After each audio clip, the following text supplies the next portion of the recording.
Olá, tudo bem? Meu nome é William Polis e hoje eu vou compartilhar um pouquinho com você o que é a assídia. Essa é uma palavra não usual, dificilmente quem conhece o que significa assídia no pé da letra, mas ela é muito comum no nosso dia a dia, em especial nesses momentos que vivemos hoje em dia de pandemia, ela está presente na maioria dos casos. Então, quando a gente pode ver aqui na nossa ilustração, tem um menininho aqui com uma nuvem bem carregada sobre sua mente, sobre sua cabeça. E é muito comum a gente se pegar, nos ver numa imagem como essa, não é? Então vamos falar um pouquinho sobre esse assunto. Acho que o grande objetivo aqui é desmistificar algumas coisas, entender o que é normal e o que a gente tem que tomar um pouco de atenção, pois pode nos levar para um caminho não muito bom. Para a gente pegar um pouquinho sobre a definição, deixa eu diminuir um pouquinho aqui essa imagem da câmera, legal. A assídia, se você pegar o pé da letra, né, no dicionário, ela significa tristeza excessiva, depressão, melancolia. Alteração mental que leva alguém a permanecer no estado de desânimo, abatimento, tristeza. Toda vez que a gente se encontra triste, desanimado com alguma coisa, a gente pode dizer que a gente se encontra na assídia? De certa forma, sim. Porém, para que isso seja caracterizado como algo sintomático, isso precisa ser de forma excessiva, algo constante e contínuo. Então, às vezes, aconteceu alguma coisa que eu não gostei, ou alguma coisa que não era o que eu esperava, eu não posso considerar isso como assídia. Isso faz parte do dia a dia, faz parte do nosso cotidiano. Já a assídia é aquilo que, por conta desses eventos isolados, começam a ser contínuos.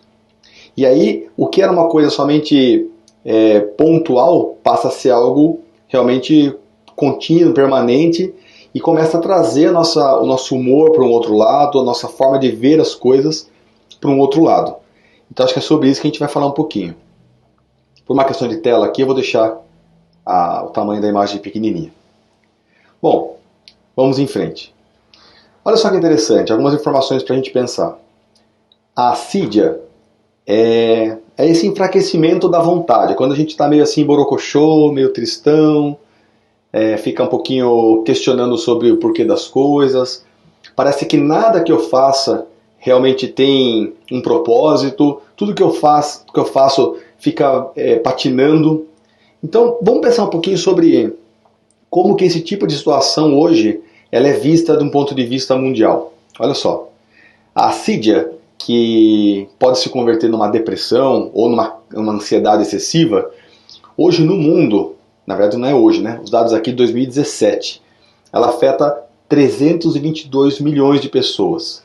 Só que o número de pessoas comparado com o total de pessoas do mundo, até não é o maior problema. O que assusta mais é que esse crescimento é contínuo, e como a gente não tem os dados mais atualizados, pode ser que isso seja ainda maior se a gente considerar o momento que a gente passa hoje. No Brasil, até 2017, dados da Organização Mundial de Saúde, nós tínhamos uma pessoa a cada 20 pessoas nessa situação de ansiedade excessiva, um quadro até de depressão. Claro que depressão existe um diagnóstico clínico, mas de uma forma geral, no que se diz respeito a como a pessoa se sente, a gente pode dizer que uma a cada 20 pessoas em 2017, ou seja, já tem 3 anos aí, e a gente tinha esse quadro desenhado aqui do ponto de vista de dados. E se a gente pensar em excesso de tristeza, desânimo, é possível que uma situação simples que começou somente com um desânimo pontual, que começa a ganhar força e vai sendo alimentado essa situação, ela pode chegar até um desdobramento fatal, que no caso seria um suicídio. Por exemplo, uma pessoa a cada 40 segundos suicida-se no mundo, segundo o CVV. Esses dados é de 2018, finalzinho de 2018. E interessante que o suicídio ele é o 10º causa principal de morte em todo o mundo. Tem outras, né? Tem infarto, tem câncer, tem outras formas, mas ela tem crescido e ela é a 10ª causa de mortes. No Brasil, é a segunda principal causa de morte nas idades de 15 a 29 anos. Então, jovens têm se suicidado com muito mais frequência, com muito mais facilidade. Isso é preocupante, claro. Mas o objetivo é entender a causa. Por que isso leva a esse tipo de desdobramento? Se a gente pensar um pouquinho, fazer uma análise, que fatores aconteceram de uma forma mais abrangente nos últimos 15 anos que elevou tanto essa questão da tristeza, do enfraquecimento da vontade, da melancolia? Bom, eu nas minhas pesquisas, conversando com pessoas, eu tenho uma opinião que grande parte disso tem a ver com isso aqui, ó. Redes sociais, excesso de utilização do celular como forma de comunicação. As pessoas têm mais facilidade para se comunicar umas com as outras, porém elas não se relacionam umas com as outras. Olha que interessante. Eu tenho mais ferramentas para poder conversar com as pessoas, ver como elas estão, meus amigos, pessoas que eu admiro, mas a minha relação com elas é mais distante. É uma comunicação muito mais de utilidade, ela é uma comunicação de superficialidade. Eu não consigo, nessas relações, usando redes sociais, captar a essência, o que realmente a pessoa, meus amigos, meus familiares, as pessoas que eu admiro, realmente sentem. E por conta disso, eu vou criando uma realidade que na prática ela não é verdadeira. E aí a gente tem alguns casos, né? Por exemplo,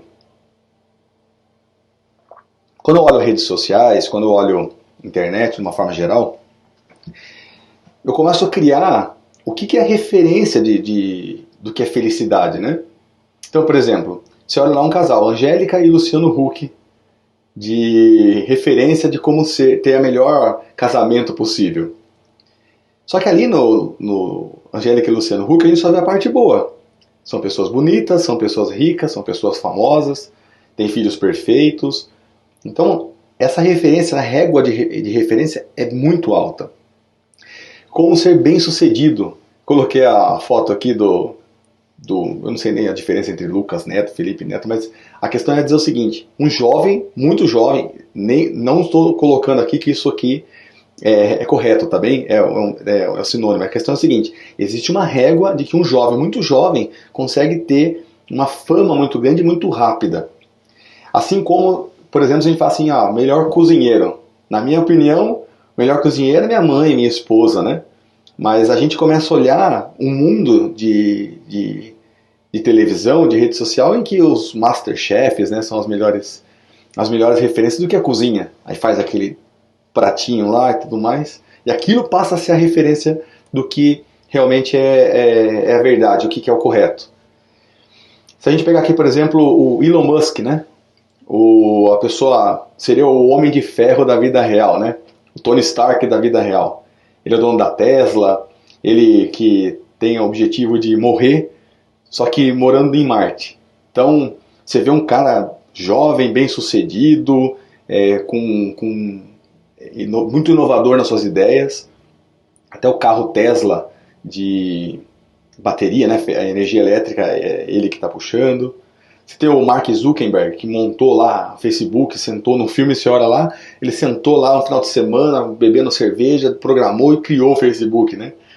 Então a gente começa a criar uma imagem que é meio complicada competir, né? Todo mundo é feliz, todo mundo é bem sucedido, todo mundo tem sucesso, tem fama, não tem problemas, porque ninguém na rede social tá triste. Todo mundo na rede social tá feliz, tá colocando suas fotos viajando com a sua família, fazendo aquelas comidas bonitas, bem vestido, malhando. Então você começa a criar na sua cabeça, como um telespectador dessa vida não real, que o mundo, para você ser feliz, a sua régua tem que estar aqui em cima, que é tudo isso que a gente acabou de falar. Mas a nossa régua, na verdade, quando a gente começa a olhar dentro de casa, a régua está aqui embaixo. Porque essa é a verdade. Mas essa realidade que a gente cria na nossa mente é que faz com que a gente nos cobre tanto. E aí, por essa distância entre o que é real e o que realmente acontece, esse gap aqui começa a gerar em cada uma das pessoas sentimentos diferentes. Só que a gente está falando aqui de pessoas famosas, né? Pessoas conhecidas, mas não precisa ser tanto assim. Eu vou pegar algumas imagens agora só para ilustrar, mas imagine que na foto não são animais que estão de verdade, são pessoas, seus vizinhos, seus amigos, pessoas que você estudou na escola e tudo mais. Por exemplo, você vê aquela foto, né? Estou pegando exemplo aqui dele pulando na natureza, aqui, né? Sabe aquelas fotos de as pessoas pulando com o braço e as pernas no ar na praia? Tá passando aquela imagem de liberdade, de ousadia, de alegria, né? Ou você vê aquele casal que é esquisito que na foto eles estão lá pombinhos, juntinhos um com o outro, mas quem conhece de perto sabe que tem bastante problema para resolver, bastante arranca-rabo, problemas conjugais e tudo mais. Ou aquela família perfeita, né? Todos muito próximos um do outro, aquela foto bonita. Mas quem conhece um pouquinho mais a perto sabe que aquele filho é um filho que dá problema, aquela foto bonita de um ângulo favorável, na prática tem a idade pega, né? A silhueta, o peso também pega, especialmente agora em casa a gente vai comendo mais, né? Vai ficando mais gordinho. Então a gente começa a criar uma imagem que ela não é real. E por conta dessa situação, a gente vai criando dentro de nós uma imagem, que na verdade é mais uma miragem. Imagine você no meio do deserto, já está meio em desespero, vê lá no meio do deserto um oásis, né? Um laguinho com uma tenda, e você vai caminhando naquela direção e nunca chega naquela direção. Então essa é a miragem que a gente vai criando por conta da forma com que a gente olha para o mundo. Só que aí a gente começa também a entender o seguinte, que a imagem que é vendida, né, é de uma forma, mas a realidade é diferente. Vamos pegar, por exemplo, aqui, ó. Quem não passou por essa experiência de ver uma foto de um lanche bem bonitão aqui, simétrico, e quando vai pegar ele na prática, depois o motoboy ter dando bastante sacudida no lanche, ele chegar assim para você comer, né? Não bastasse a comida, imagine a foto, a expectativa de você mostrar a sua imagem é essa, né, do homem bonito, jovem aqui. E na prática o que a gente consegue entregar é essa imagem aqui da realidade. Ou ainda aquelas promessas, né, que é muito comum a gente enxergar, que é, por exemplo, a expectativa de uma roupa cair muito bem, mas quando eu vou vestir ela parece mais um gato Félix, né? Então a gente vive nesse vale entre expectativa e realidade. O problema é o seguinte: quando a minha expectativa está muito lá em cima e a realidade da minha vida está muito aqui embaixo, eu começo a criar um abismo. A minha cabeça ela não começa a ter conteúdo, ela vai esvaziando. É como se fosse um cupim mental, vai comendo a nossa mentalidade por dentro. E como que isso acontece? Porque eu começo a alimentar a minha mente com tanta informação e todas as informações me levam a criar uma expectativa que ela não é real. Então, quer ver um exemplo simples? Quando você liga a televisão e assiste noticiário da Globo, por exemplo, ou algumas informações de portal de notícias. Quando você ouve ou lê aquilo, todo mundo está vivendo uma tragédia, todas as pessoas estão perdendo os empregos, as mortes estão aceleradas, o governo é o culpado de tudo isso. A gente vive também uma situação em que todo mundo está feliz do ponto de vista da imagem que projeta, mas você que está com você mesmo convivendo ali não está feliz, existe essa ansiedade. Então isso vai corroendo o nosso conteúdo, vai corroendo a nossa alma. E isso transforma a gente num zumbi. Na prática, de uma forma bem direta, a gente se torna um zumbi. Porque a gente não tem mais discernimento. Nós saímos do motorista da nossa vida e passamos a ficar no piloto, no passageiro da nossa vida. A nossa vida passa a ser governada pela mídia, pelo medo, pela ansiedade. Esse é uma constatação que, se a gente fizer um pouquinho de análise, de autoanálise, começar a olhar para si e começar a perceber quanto dos medos que a gente alimenta, que eu alimento em mim mesmo, vem por conta desse excesso de informação, e informação normalmente que não me leva a lugar nenhum, pelo contrário, me bloqueia, me deixa com medo, me deixa ansioso. Um cafezinho vai sempre bem, né? Olha uma frase para a gente refletir um pouquinho. Uma cabeça cheia de medos não tem espaço para sonhos. Vou contar uma historinha simples aqui só para a gente entender aonde eu quero chegar. Imagine que alguém falou para você que se você tentar, ousar passar por uma ponte, você tem grandes chances de cair naquele buraco, porque aquela ponte não é segura. Naquela ponte, as madeiras e a corda que está lá já são antigas.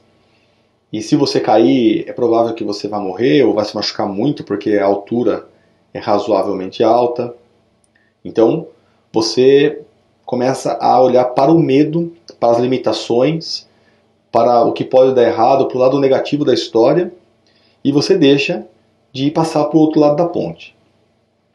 No entanto, imagine que você recebe a seguinte informação. Do outro lado da ponte, você vai ter muita coisa boa. Você vai ter muita oportunidade, pessoas que são acolhedoras, espaço para você criar suas ideias, trabalho abundante, tem alimento. Mas para você chegar lá, tem um caminho meio difícil para você atravessar. Você topa? Cara, quando você começa a ver o lado bom da coisa, ou seja, é claro que tem uma travessia, mas para você chegar do outro lado vai valer a pena. Quando você começa a olhar para o benefício daquilo que tem do outro lado, aquilo que você vai poder colher como mérito da sua força de vontade, então você começa a viver um sonho que na prática ele vai se tornar realidade. Então, quando o sonho, o desejo, a vontade, ela supera o medo, as limitações, as crenças, você deixa de olhar para as coisas com um olhar negativo e passa com um olhar positivo. Um exemplo prático disso, agora nessa situação de pandemia, é natural você ver muitas pessoas, muitas empresas que tiveram que demitir porque fecharam as portas e não tiveram caixa para poder segurar o emprego das pessoas, por exemplo. E também é muito comum as pessoas que perdem o emprego falar, poxa, agora eu tô mal, né? Eu não consigo, não sei o que fazer, não tenho emprego. Agora, se você conversa um pouquinho com pessoas que estão com o lado negativo dessa história, as pessoas estão tristes, estão com medo, estão chorosas. Agora, se você consegue conversar com pessoas que aproveitaram dessa situação como uma oportunidade e começaram a montar seu próprio negócio, começaram a trabalhar naquilo ou criar aquilo que realmente acredita, as pessoas deixam de viver um lado negativo e passam a viver o lado positivo, um sonho. Para ilustrar isso e falar de um fato real, eu tenho um amigo, o nome dele é Tiago. Esse Tiago aconteceu exatamente isso. No primeiro momento, quando ele perdeu o emprego dele, ele ficou com bastante medo, bastante triste, porque ele falou, como que eu vou pagar minhas contas, né? Mas esse cara, ele trabalha com a parte de planejamento de logística. Então, tem uma frota de motoristas, ele tem que fazer toda a escala. Mas, cara, ele odeia fazer isso. Já faz mais de 10 anos que ele trabalha com isso, ele odeia fazer isso. Por conta dessa situação que ele está vivendo, do desemprego, ele não teve outra oportunidade senão repensar o que ele vai fazer da vida. Mas o que ele ama fazer é cozinhar. O cara é um cozinheiro de mão cheia. E como ele não tinha outra opção, ele começou a cozinhar, fazer lanches para poder vender. Para surpresa dele, primeiro mês que ele começou a trabalhar fazendo os lanches, ele teve mais dinheiro, conseguiu vender e teve mais lucro na mão dele do que o salário que ele ganhava na empresa que ele estava na parte de planejamento logístico. Primeiro mês. É uma regra que isso vai acontecer? Não, não é uma regra. Mas quando você faz o que você ama, todo medo ele é jogado de lado. Ou quando o medo vem, no mesmo momento a vontade de fazer melhor vence esse medo. E aí o medo que paralisa é substituído pelo desejo, pelo sonho que ele movimenta. Então a assídia, ela é uma doença da alma. Ela não é do corpo físico. Ela deixa com que você não tenha vontade. Então você não tem vontade de acordar cedo, não tem vontade de fazer uma atividade física, não tem vontade de fazer o seu próprio alimento, aí começa a comer mal, ou nem come, não tem vontade de aprender algo novo. Então a assídia, ela realmente é uma doença e ela se manifesta na alma, porém ela tem consequências no físico, porque o corpo começa a sentir isso, né? Então você tem consequências fisiológicas. Tem uma frase, né, vamos dizer assim, que eu acho que ela é bem representativa. Ela diz assim: depressão é o excesso de passado. Então eu fico com aquele sentimento de culpa, eu fico pensando por que eu não fiz diferente, e eu fico vivendo daquele passado, alimentando aquele passado, e por conta disso eu estou paralisado. A ansiedade é o excesso de futuro, porque eu vejo todo mundo bem sucedido, feliz, com suas famílias incríveis, né, com seu sucesso, e aquela miragem que eu criei, que ela não é real, faz com que eu nunca consiga chegar lá. Parece quando a gente quer alcançar a própria sombra. A gente está quase chegando, mas nunca chega. E esse excesso de futuro, de quando eu vou chegar nisso daqui, gera ansiedade. Agora a felicidade é o agora. É nesse minuto, nesse instante. E o nome propício é o presente, como uma forma de dizer que o presente é a forma com que Deus nos permite viver o hoje. Quem tem empresa, por exemplo, faz planejamento estratégico, coloca objetivos. Por conta dessa pandemia, quem tinha esse planejamento estratégico, essas metas, ele pode pegar todo esse trabalho e jogar fora, porque ninguém consegue prever o que vai vir pela frente. Alguns pensam que vai voltar ao normal, alguns falam que vai existir um novo normal, seja lá o que isso significa, e alguns falam que estão esperando as coisas voltarem, quando passar a pandemia, quando voltar. O fato é, ninguém tem a resposta do que vem. Mas se eu viver o melhor de mim hoje, evitando esse tipo de notícias, esse tipo de miragens das redes sociais, colocando dentro de mim conteúdos que realmente me façam refletir e me tragam para um olhar positivo sobre as coisas, eu vou viver o meu presente. E por isso, não vou ter espaço para excesso de futuro e não vou ficar preso no excesso de passado. O fato é o seguinte, quando você começa a falar sobre esses assuntos de ansiedade, depressão, para cair de um assunto mais prático para uma coisa mais filosófica, aí entra em teorias das religiões, é muito fácil. O problema é que essas elucubrações, essas ideias, essas formas de filosofar sobre alguns assuntos, sobre o que vem pelo futuro, qual é o objetivo de Deus com relação a isso, por que existe a depressão, por que existe a tristeza. Ok, refletir sobre esse assunto, mas se ficar somente no campo das ideias, somente no campo da reflexão, é muito pouco provável que você consiga caminhar. E o fato é que quando você não consegue caminhar, você está preso. Está preso no passado.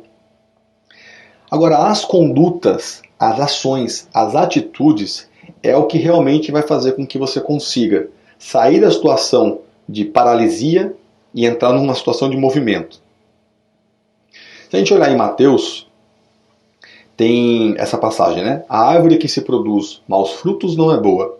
A árvore que produz bons frutos não é má. Olha que interessante. A árvore que produz maus frutos não é boa. Não está dizendo que é má. A árvore que produz bons frutos não é má, mas não está dizendo que é boa. Portanto, cada árvore se conhece pelo seu próprio fruto. Isso está lá em Mateus. Vamos refletir um pouquinho sobre isso. Quando a gente fica pensando, conversando sobre esses assuntos, mas eu não consigo colocar nada disso em prática, eu não consigo realmente trazer para a minha realidade nenhum desses frutos bons, não se trata apenas de elucubrações. Por que elucubrações? Porque são ideias que elas não se materializam. São fantasias, né?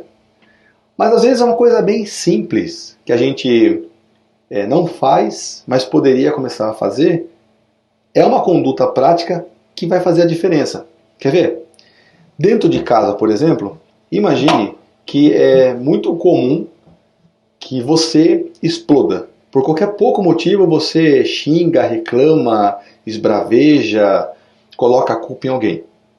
Imagine que você se coloca um objetivo. Durante essa semana, não precisa ser para sempre, só essa semana, eu vou fazer um desafio de não mais esbravejar, não mais xingar, não mais culpar ninguém. Tudo que tiver, mesmo que eu ache que a culpa seja de outro, eu vou me calar. Perceba, você não está fazendo o bem, porque você não está promovendo o bem, mas só o fato de você não estar fazendo o mal, olha quanto evolui. Outro exemplo prático. Imagine que você tem dificuldade em fazer uma atividade física.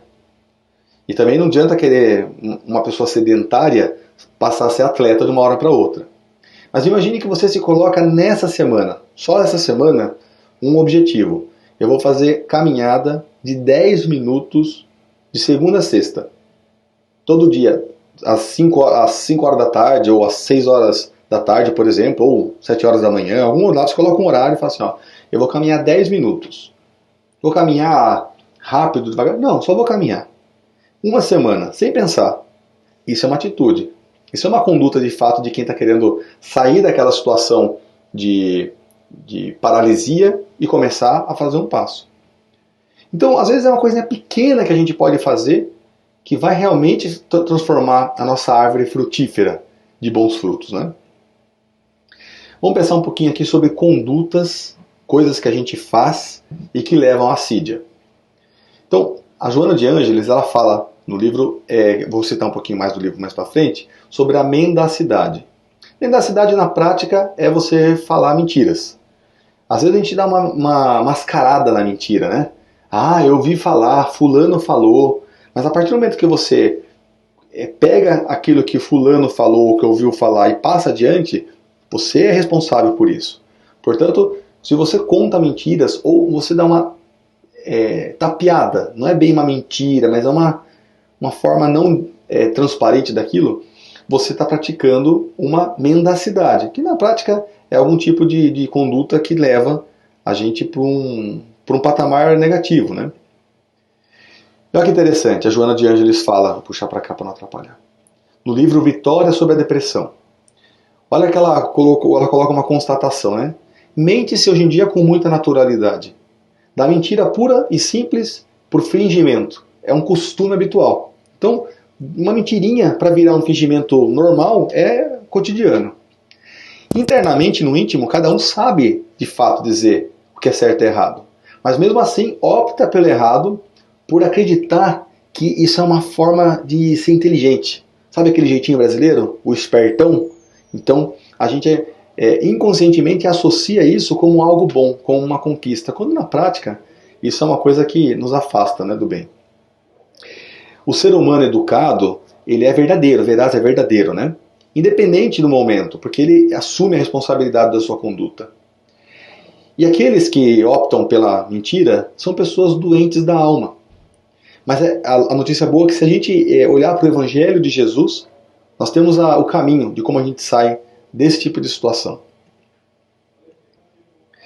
Quer ver um exemplo prático e simples? Fake news.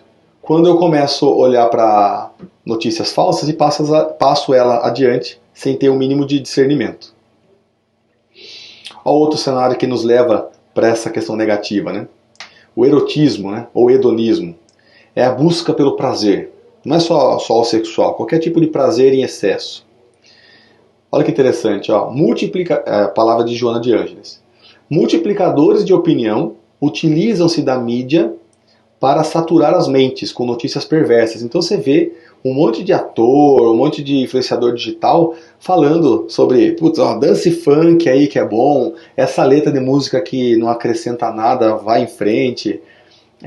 Ó, um exemplo aqui, ó, pessoas ditas famosas apoiam aborto, eutanásia, adultério. Novela, então, é prato cheio para isso, né? O que tem ali de intriga, de traição é lamentável, né? Pedofilia alcança patamares nunca antes imaginadas. E é interessante que existe uma questão mais prática. Ó, mulheres têm por modelo bonecas. Aí a mulher faz cirurgia plástica, põe a boca, arruma o seio e faz não sei o que, põe botox e tal, como se fosse aparecer um boneco, sendo que isso não é natural, não foi assim que Deus nos fez. Então, esse é o tipo de coisa que começa a se manifestar de forma prática, né? E para buscar esse prazer de uma forma intensa, muitos buscam no alcoolismo, no tabagismo, né, no cigarro, mesmo que seja legal, né, no sentido de ter, não é contra a lei, mas é uma forma de você machucar seu corpo. E seu corpo é a sua propriedade que você poderia e deveria cuidar bem, né? Uso de drogas e assim por diante. Um último ponto aqui é a arrogância. A arrogância também como outra conduta negativa que nos leva para essa assídia, para essa depressão, essa ansiedade. Por exemplo, o arrogante se acha o centro do universo. E ele quer que as pessoas tenham medo, tenham temor dele, não que o amem. Porque para alguém, para você conseguir ser amado, você precisa se mostrar vulnerável. Mas o arrogante não se permite. Só que ele não se dá conta do ridículo que ele se submete ao fazer isso, né? Normalmente a arrogância tem a ver com um espírito, por exemplo, que numa outra vida tinha muito poder e, por exemplo, nessa não tem. Então ele busca esse posicionamento sem necessidade. Caso desencarne, se a pessoa morre hoje nessa postura, é muito comum que ela acorde, né, se encontre lá de lá, numa região bem fria, bem gélida.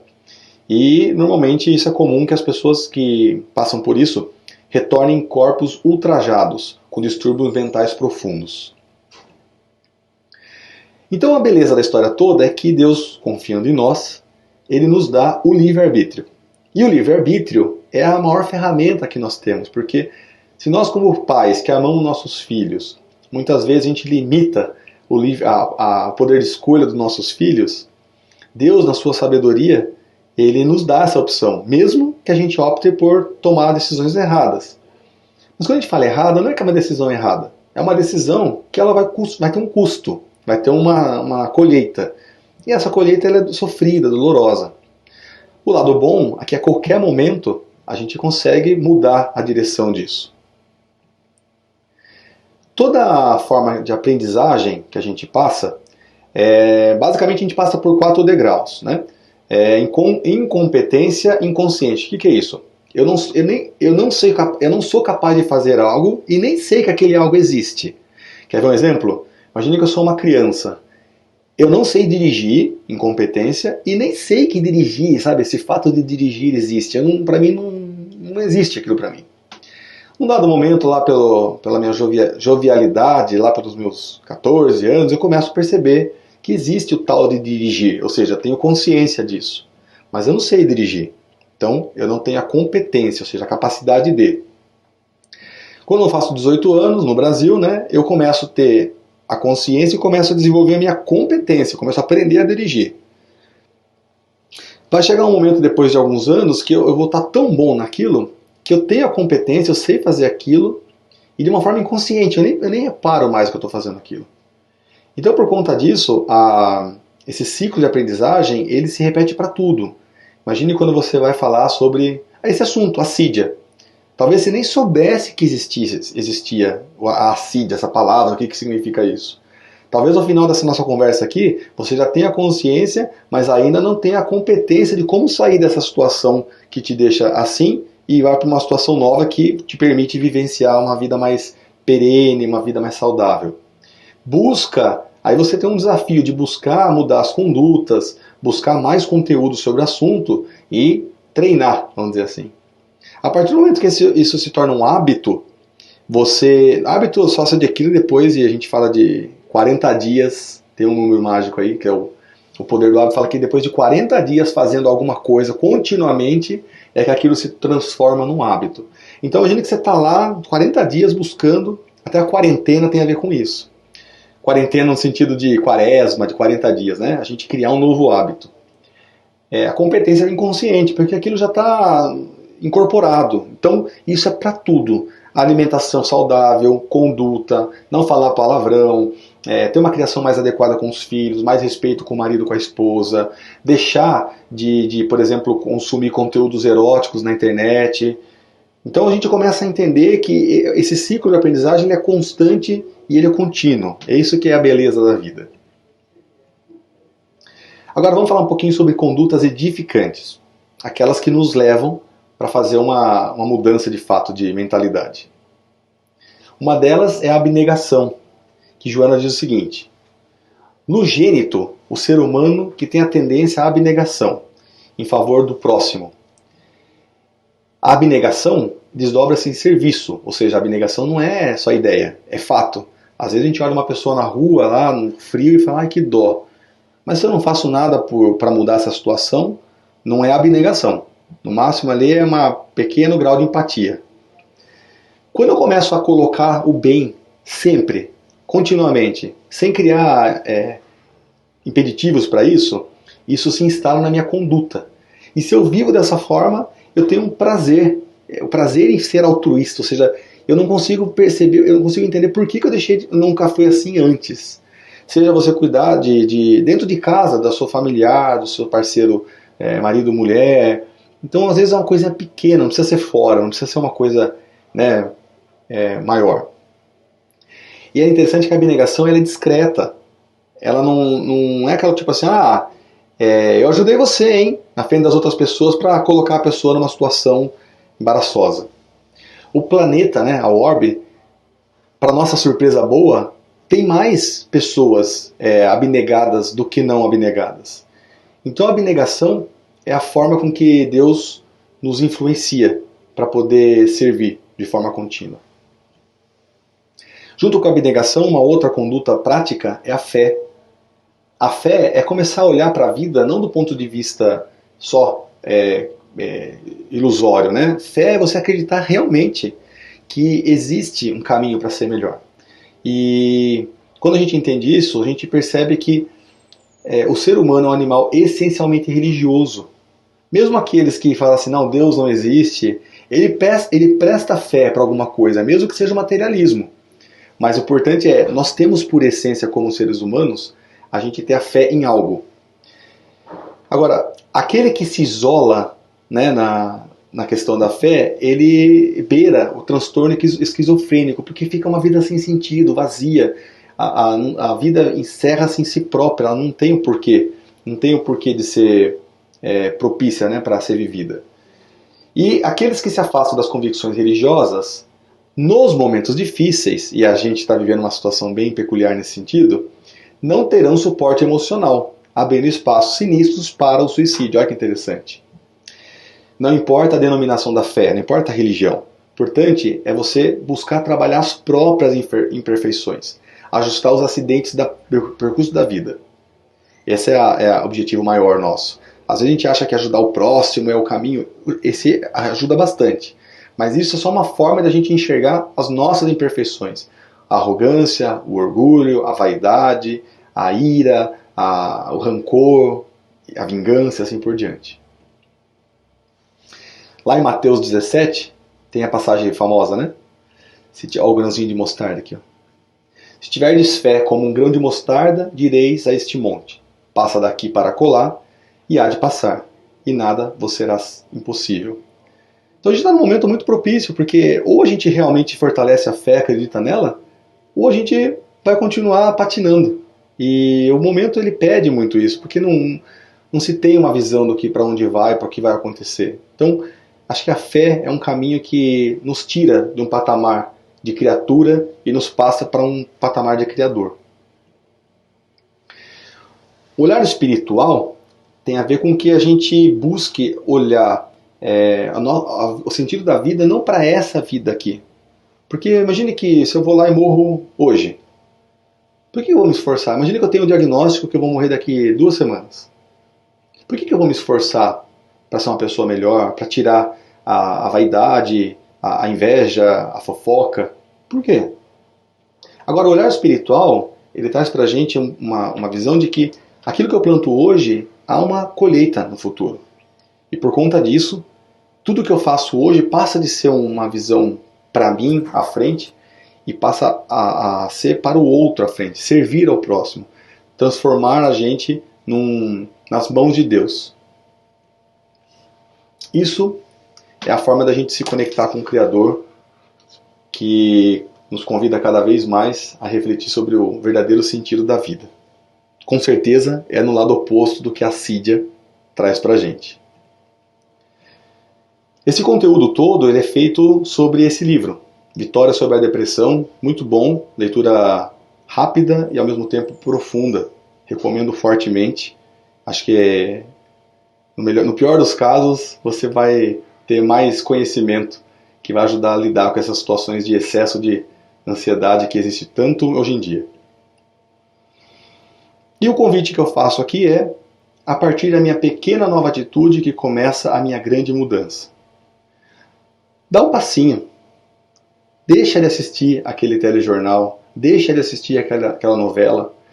Então deixa de assistir aquela novela só nas segundas-feiras. Passe a fazer uma vez caminhada por semana. Converse com o seu marido, com a sua esposa, por 10 minutos, uma vez por semana, sobre como vocês se conheceram. Então são pequenas atitudes, não é ideia, né? Atitudes que vai sair a grande mudança dessa vida.